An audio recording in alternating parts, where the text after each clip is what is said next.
கிறிஸ்துவுக்குள் அன்பானவர்களே, நம்முடைய ஆண்டவர் ரட்சகரும் இயேசு கிறிஸ்துவின் வல்லமையான நாமத்தில் உங்களுக்கு வாழ்த்தி வரவேற்கிறோம். இன்றைய வேத தியான பகுதி வாசி தெரிந்து கொள்ளப்பட்ட வேத வசனம் 1 நாளாகமம் 11ஆம் அதிகாரம் 9ஆம் வசனம். தாவீது நாளுக்கு நாள் விருத்தி அடைந்தான், சேனைகளுடைய கர்த்தர் அவனோடு கூட இருந்தார்.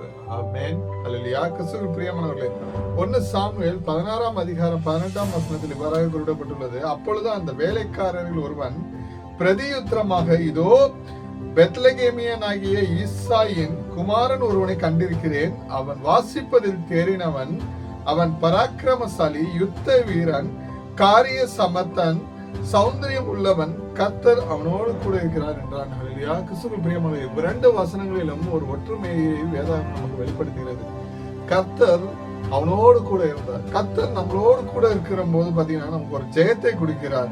இப்ப ஈசாயின் குமாரன் ஒருவனை கண்டிருக்கிறேன் என்று குறிப்பிடப்பட்டுள்ளது. அந்த வசனத்தில் பாத்தீங்கன்னா, அவன் வாசிப்பதில் தேறினவன், அவன் பராக்கிரமசாலி, அவன் யுத்த வீரன், அவன் காரிய சமத்தன், சௌந்தரியம் உள்ளவன். ஏன்னா கர்த்தர் அவனோடு இருந்தார். தாவீதுக்கும் அதே போலதான்.